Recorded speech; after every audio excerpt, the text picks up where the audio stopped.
السلام علیکم ورحمۃ اللہ وبرکاتہ۔ آپ نے سوال یہ پوچھا ہے کہ آپ کسی انسان کی مدد کر رہے ہیں اور اس کو فوری مدد چاہیے، آپ کیا کرتے ہیں کہ آپ کہتے ہیں کہ میں اس سال کی بھی اور اگلے سال کی بھی زکوٰۃ اس کو دے دیتا ہوں وغیرہ، ٹھیک ہے؟ تو کیا ایسا ہو سکتا ہے جب کہ ابھی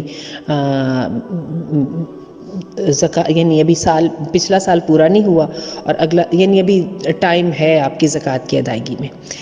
تو میں اس کا جواب آپ کو یہ دوں گی کہ دیکھیے، اس کا بنیادی رول تو یہی ہے کہ سال کے سال زکوٰۃ نکال دی جائے، اور کئی مرتبہ ہمارے ساتھ ایسا بھی ہوتا ہے ہم نے پچھلے سال کی نکالی نہیں ہوتی، ہم اس کو اگلے سال کے ساتھ اکٹھا کر کے نکال دیتے ہیں، ٹھیک ہے؟ کچھ بھی سچویشن بن جاتی ہے۔ تو یہ جو ساری جو ویریشنس ہیں نا، اگر آپ اخلاص نیت کے ساتھ کرتے ہیں اور ایک ریزن کے ساتھ کرتے ہیں تو میرا خیال ہے اس میں کوئی حرج نہیں ہے۔ آپ بیسیکلی ہر سال کے زکوٰۃ ادا نہ کرنے پر ضرور کویسچنیبل ہوں گے، آپ اس کے لیے اس بات پہ انشاءاللہ کویسچنیبل نہیں ہوں گے کہ آپ نے اس کو ماہ میں تقسیم کر دیا ہے، پہلے دے دی ہے، کسی مصلحت کی بنا پہ تھوڑی سی لیٹ کر دی ہے وغیرہ۔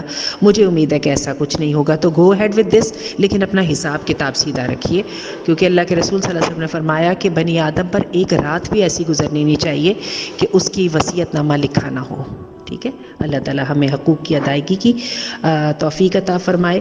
اور دوبارہ میں آپ کو کہوں گی کہ ان چیزوں میں بہت زیادہ سوال اس طرح سے نہیں کرے، یہ کوئی نماز کا ایسا رکن نہیں ہے کہ آپ نے سجدہ نہیں کیا تو وہ رک گیا، تو وہ نماز ٹوٹ گئی، یا قیام نہیں کیا۔ انشاءاللہ آپ کی اخلاص نیت کے اوپر آپ کی تھوڑی بہت جو ہے نا شیڈول کی تبدیلی پر اللہ تعالیٰ رحم فرمائیں گے۔ السلام علیکم۔